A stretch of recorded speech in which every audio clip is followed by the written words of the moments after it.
So hello guys, welcome back to the channel. In today's video, we'll be talking about Kupama from Chelsea because Chelsea is prepared to face Sunderland. What is going to happen? What is the latest update concerning their injury? The same thing that we're talking about Arsenal, Gabriel Magalhaes, and which player is set to miss their game against Crystal Palace. It's a huge blow for Mikel Arteta. The same thing we're talking about Barcelona because one player right now, their winger, is set to be absent for match week 9 against Real Madrid. That is an El Clasico. A lot of things to see concerning that. So, guys, I hope you subscribe to the channel, turn on the notification bell, and let's get started. Now, let me start from Chelsea because Kupama, who is now, not back yet for Chelsea for the Premier League game week. I think it's a bad news for Chelsea because Kupama, anytime he's available for Chelsea, anytime he's there, Kupama is a huge talent. He always brings some kind of different, dynamic for Chelsea, most especially Enzo Maresca. Anytime you see Kupama, you know that yes, I think Chelsea will be able to win games because of some kind of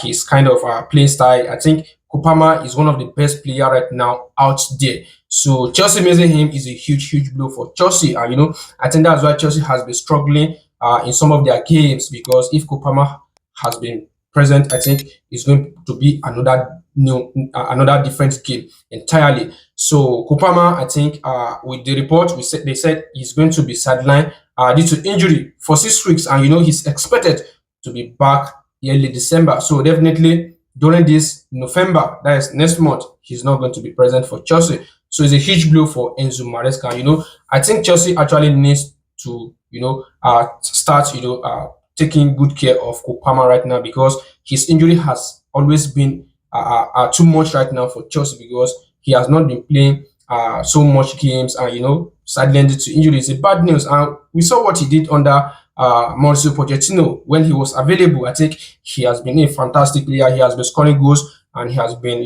present. I think he actually worked hard, and then he's the English Premier League youngest best player during then. But right now with this injury, I think it's a setback for Chelsea and also for Kupama because what if he has been present? I think he will be competing with Erling Haaland in terms of goals. So another player who is set to be back for Chelsea ahead of their game against Sunderland is Liam Delap. So Liam Delap, we had the report that yes, he will be back for Chelsea. I think it's a good news for Chelsea.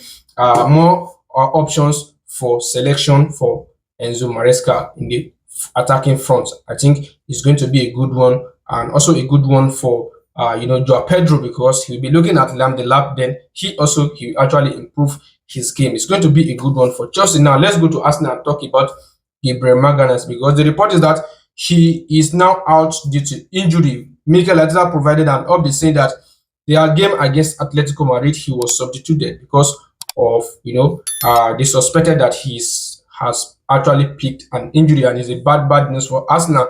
And we know Arsenal will actually look for solution internally. Already they have player like Christian Mosquera who has been available for Arsenal. Anytime he's called upon, he has been fantastic.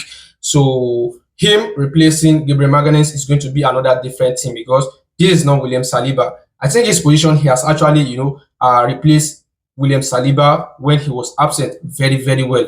But this is Gabriel Magalhaes is another position whereby a player who usually play as a left-footed position. I think he's going to be tested very well right now. That's where we know whether Christian Mosquera was good in both positions or just one position. I think it's going to be a huge task for him because Arsenal fans, they will be looking at Christian Mosquera. Comparing him with Gabriel Magalhaes is going to be a huge task for Mosquera. So we expect him to actually step up and help Arsenal because Crystal Palace is not a game of a laughing stock. Crystal Palace is a fantastic team. They are capable of beating any team in the English Premier League. So, and Arsenal needs to continue to win their games if they actually want to keep their top spot in the English Premier League. So, I think it's a bad news and a huge blow for Mikel Arteta because Gabriel has been fantastic in front of goal. Anytime they have a set piece, I think it's a huge one for Arsenal. But right now, missing him is going to be a bad news for Arsenal. But let's see how Mikel Arteta is going to react to this injury and try to change something and ensure that Arsenal actually pick out maximum 3 points against Crystal Palace. So it's a huge blow for Arsenal. Another player who is set to be back from injury, I think, is Gabriel Jesus. Yes, Gabriel Jesus. I think the report is that he's getting closer from his recovery from injury. So it's a good news for Arsenal. Now let's talk about Barcelona, because Rafinha, the report is that he will be out of that game against Real Madrid El Clasico on Sunday. He is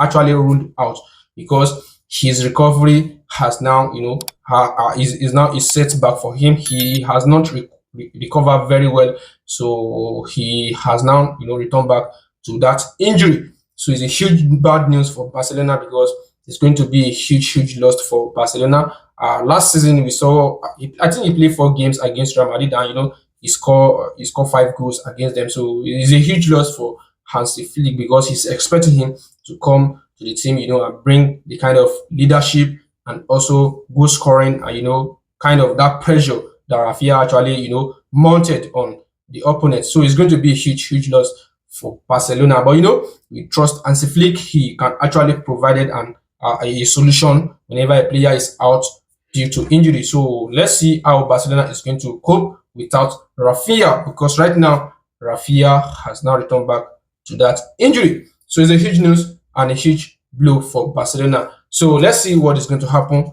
when the El Clasico kick off on Sunday. We hope Barcelona actually wins the game. So these are some of the news I actually want to share with you. If you have any comments, let me know your thoughts in the comment section. Thank you, guys. Yeah.